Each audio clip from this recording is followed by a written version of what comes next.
India Legal presents Courts Roundup.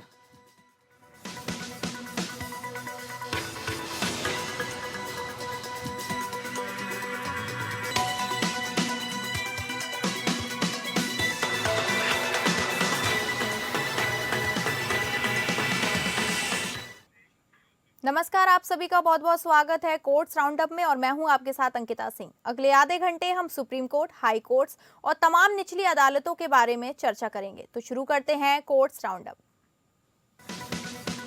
India Legal presents Courts Roundup.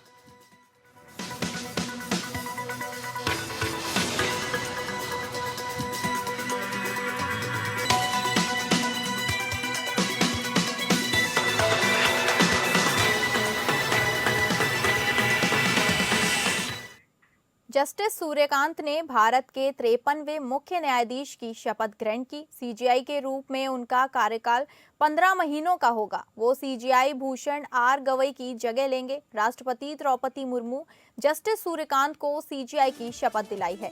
CGI Bhushan are Gavai ने संविधान के अनुच्छेद 124 की धारा 2 के तहत अगले सीजीआई के लिए जस्टिस सूर्यकांत का नाम सामने रखा था। राष्ट्रपति ने इस पर मोहर लगाते हुए जस्टिस सूर्यकांत को देश का 53वां सीजीआई नियुक्त कर दिया है।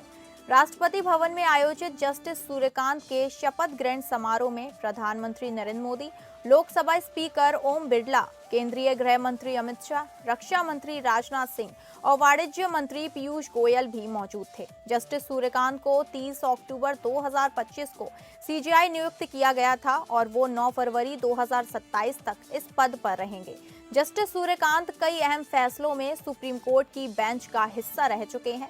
अनुच्छेद 370 को रद्द करने से लेकर बिहार में एसआईआर पर सुनवाई तक जस्टिस सूर्यकांत ने कई बड़े फैसले सुनाए हैं।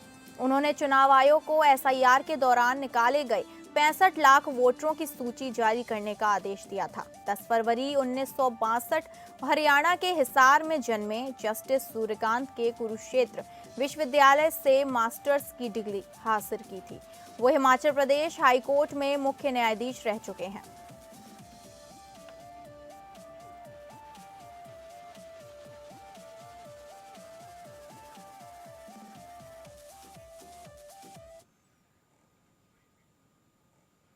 ईश्वर की शपथ लेता हूँ कि मैं विधि द्वारा स्थापित भारत के संविधान के प्रति भारत के संविधान के प्रति सच्ची श्रद्धा और निष्ठा रखूंगा। मैं भारत की प्रभुता और अखंडता अक्षुण्ण रखूंगा। मैं भारत की प्रभुता और अखंडता अक्षुण्ण रखूंगा तथा मैं सम्यक प्रकार से और श्रद्धापूर्वक तथा अपनी पूरी योग्यता, ज्ञान और विवेक से तथा मैं सम्यक प्रकार से और श्रद्धापूर्वक तथा अपनी पूरी योग्यता, ज्ञान और विवेक से अपने पद के कर्तव्यों का भय या पक्षपात, अनुराग या द्वेष के बिना पालन करूंगा। भय या पक्षपात, अनुराग या द्वेष के बिना पालन करूंगा तथा मैं संविधान और विधियों की मर्यादा बनाए रखूंगा।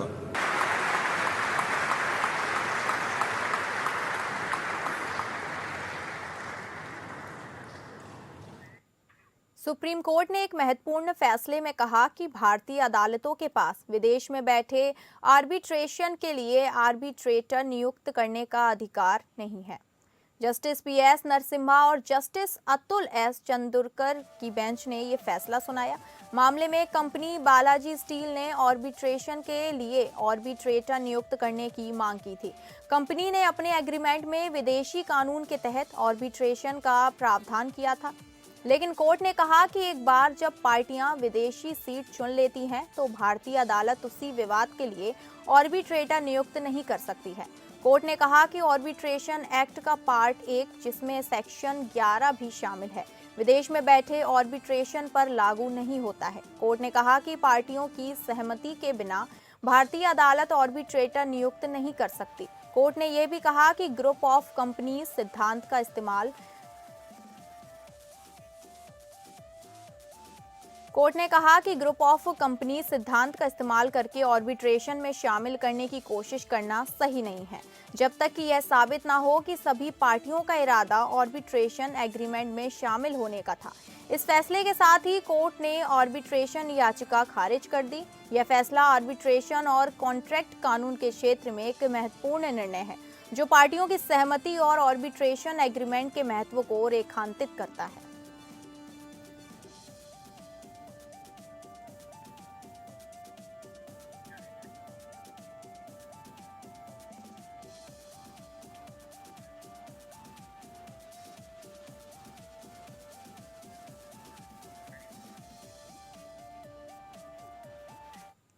शराब पीकर गाड़ी चलाने के आरोपी कैसे बच सकते हैं, इस सवाल पर सुप्रीम कोर्ट ने हाल ही में उत्तर प्रदेश सरकार के कानून पर सवाल उठाया है। ये कानून मोटर व्हीकल एक्ट के उल्लंघन के लिए लंबित मुकदमों को खत्म करने के लिए बनाया गया था, लेकिन कोर्ट ने कहा कि यह कानून न्याय के सिद्धांतों के खिलाफ है और इससे अपराधियों को बचने का मौका मिल सकता है। कोर्ट ने कहा कि शराब पीकर गाड़ी चलाना एक गंभीर अपराध है और इसके लिए सख्त सजा होनी चाहिए। कोर्ट ने यह भी कहा कि लंबित मुकदमों को खत्म करने से अपराधियों को बचने का मौका मिलेगा और इससे समाज को खतरा हो सकता है। इसके अलावा कोर्ट ने कहा कि यह कानून राज्य सरकार के लिए एक शॉर्टकट की तरह है, जिससे वह अपने कोर्ट में लंबित मामलों को खत्म कर सकें। कोर्ट ने राज्य सरकार से कहा कि वे इस कानून के पीछे के कारणों को स्पष्ट करें और बताएं कि यह कानून कैसे न्याय के सिद्धांतों के अनुसार है। इस मामले में सुप्रीम कोर्ट ने यह भी कहा कि मोटर व्हीकल एक्ट के तहत अपराधों के लिए रोकथाम का प्रभाव बहुत महत्वपूर्ण है, खासकर जब बात शराब पीकर गाड़ी चलाने जैसे अपराधों की हो। कोर्ट ने कहा ऐसे अपराधों में सजा देना आवश्यक है ताकि अन्य लोगों को भी इससे सबक मिले। इसलिए शराब पीकर गाड़ी चलाने के आरोपी बच नहीं सकते अगर उनके खिलाफ पर्याप्त सबूत हो और उन्हें सजा दी जा सकती है। लेकिन यह भी महत्वपूर्ण है कि कानून का पालन न्याय के सिद्धांतों के अनुसार हो और अपराधियों को सजा देने के साथ साथ निर्दोष लोगों के अधिकारों को भी रक्षा की जाए।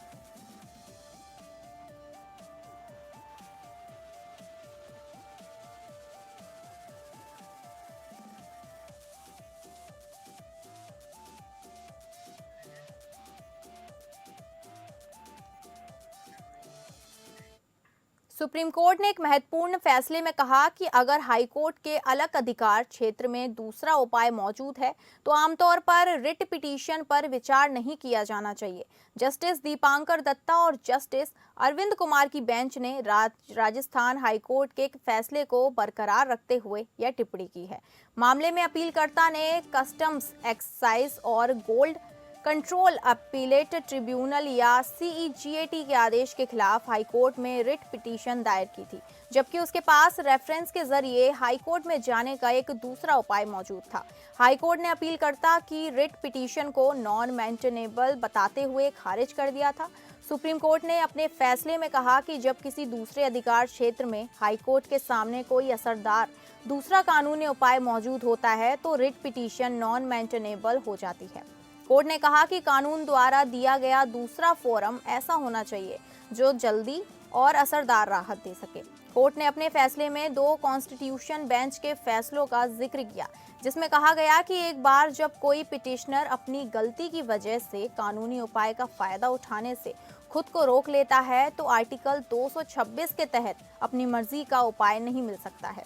इस मामले में अपीलकर्ता ने CEGAT के आदेश के खिलाफ हाईकोर्ट में रेफरेंस देने के बजाय रिट पिटीशन दायर की थी, जो कि एक अलग अधिकार क्षेत्र में एक उपाय था। कोर्ट ने कहा कि अपीलकर्ता के पास एक दूसरा उपाय मौजूद था जो उतना ही असरदार था, फिर भी उसने अपने रिट अधिकार क्षेत्र का इस्तेमाल करने का गलत काम किया, जिसे सही नहीं माना गया। इसलिए सुप्रीम कोर्ट ने अपील खारिज कर दी और हाईकोर्ट के फैसले को बरकरार रखा।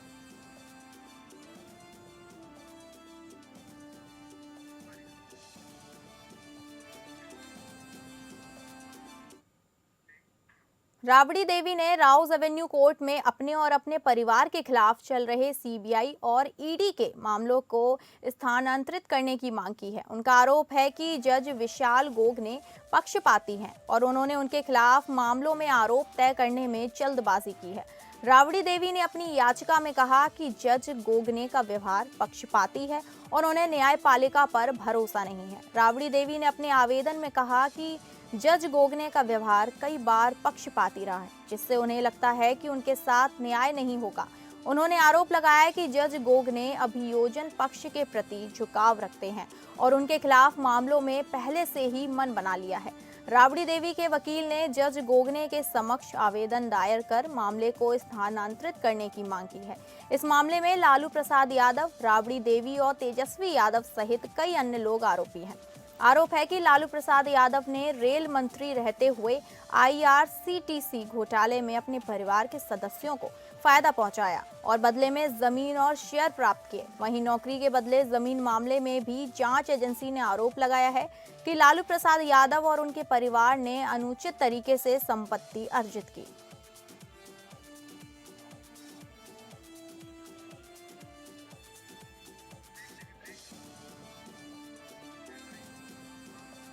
दिल्ली हाईकोर्ट ने क्रिश्चियन मिशेल की याचिका पर केंद्र सरकार से जवाब मांगा है।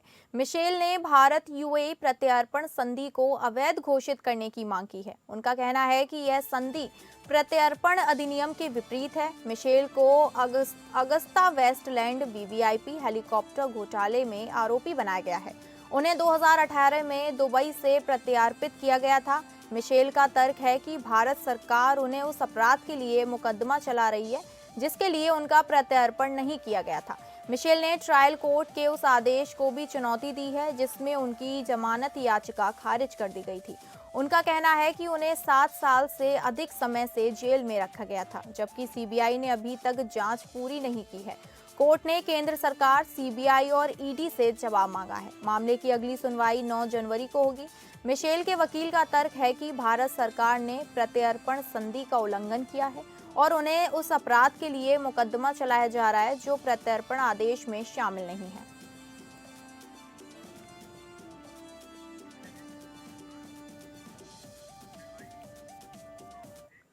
दिल्ली हाईकोर्ट ने एक महत्वपूर्ण फैसले में भारतीय तटरक्षक जनरल नियम 1986 के उन प्रावधानों को रद्द कर दिया है जो पद के आधार पर अधिकारियों के लिए अलग-अलग सेवानिवृत्ति आयु निर्धारित करते हैं।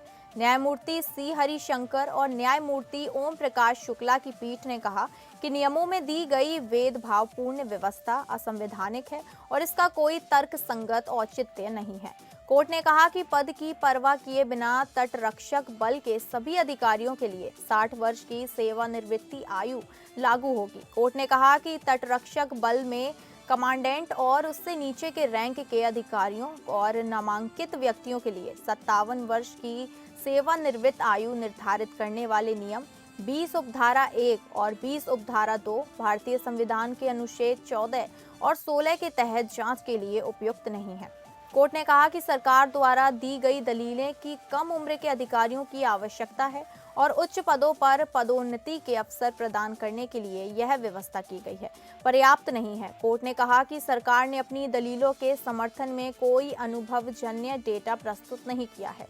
इस फैसले के साथ कोर्ट ने उन याचिकाओं को स्वीकार कर लिया है जिसमें नियम 20(1) और 20(2) को चुनौती दी गई थी। याचिकाकर्ताओं ने तर्क दिया है कि यह नियम संविधान के अनुच्छेद 14 और 16 का उल्लंघन करते हैं।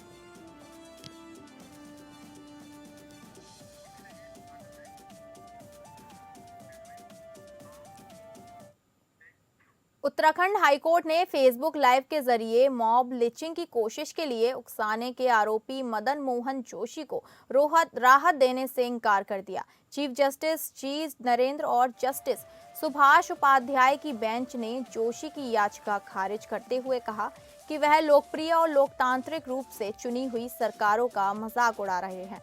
यह निंदनीय है। आरोपी पर आरोप था कि उसने अपने फेसबुक लाइव में भड़काऊ बयान दिया और भीड़ को उकसाया, जिससे मॉब लिंचिंग की कोशिश हुई। पुलिस ने उसके खिलाफ भारतीय न्याय संहिता की धारा 109 और 190 के तहत मामला दर्ज किया था। जोशी के वकील ने तर्क दिया कि वह एक अच्छा इंसान है और जानवरों से प्यार करता है। वह पीड़ित को बचाने के लिए मौके पर पहुंचा था। हालांकि कोर्ट ने कहा कि यह तय करना कि जोशी उकसाने वाला था या शांति बनाने वाला, यह ट्रायल का जांच का मामला है।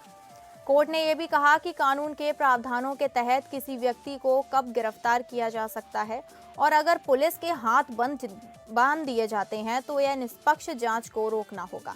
इसलिए कोर्ट ने जोशी की याचिका खारिज कर दी।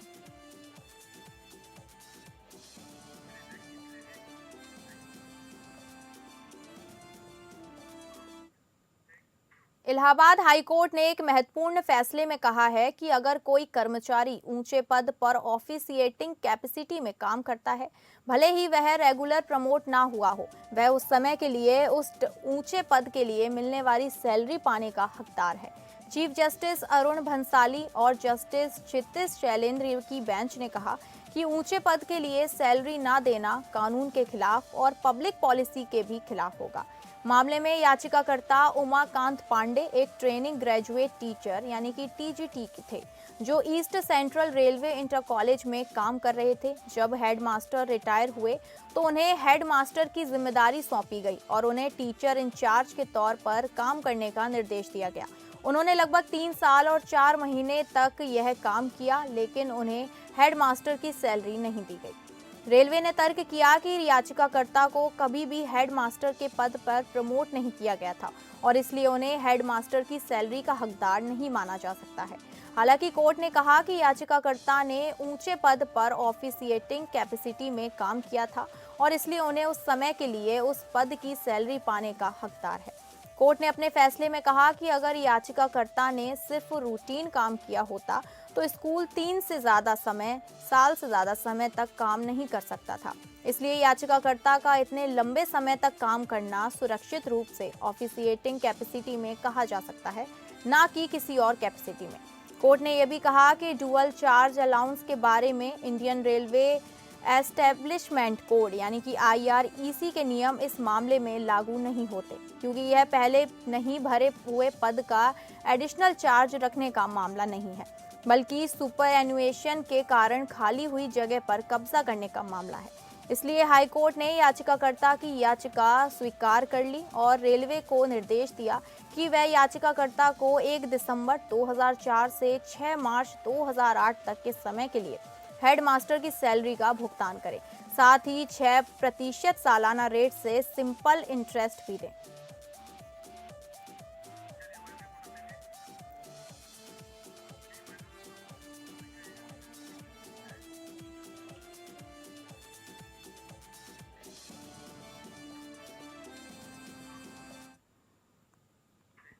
अब आइए इंडिया लीगल वेब रिपोर्टर से समझे कि रेस सब जुडिस क्या होता है।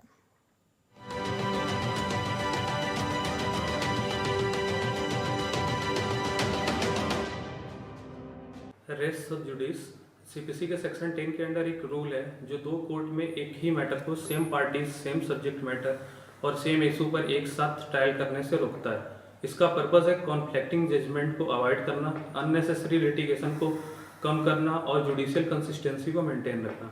ये डॉक्ट्रिन तभी अप्लाई होती है जब एक से पहले फाइल की गई सूट कॉम्पिटेंट कोर्ट में पेंडिंग हो और दोनों सूट के इशू डायरेक्टली और सब्सटेंशियली सेम हो। ऐसे केसेस में बाद वाली सूट को स्टे कर दिया जाता है ताकि एक फाइनल ऑथोरिटेटिव डिसीजन आ सके। जैसा कि अभी रिसेंट केस में Wikimedia foundation versus ANI media में सुप्रीम कोर्ट ने ये होल्ड किया कि online freedom of speech protected है, लेकिन पब्लिक कमेंट्री किसी पेंडिंग केस को इन्फ्लुएंस या प्रीजुडिस नहीं कर सकती। कोर्ट ने यह भी क्लेरिफाई किया कि रेस सब जुडिस फेयर एडजुडिकेशन को इंश्योर करता है डिजिटल एरा में भी। Follow us for more such legal update.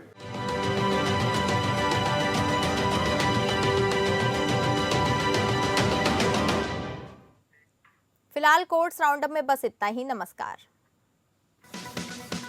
India Legal presents Courts Roundup.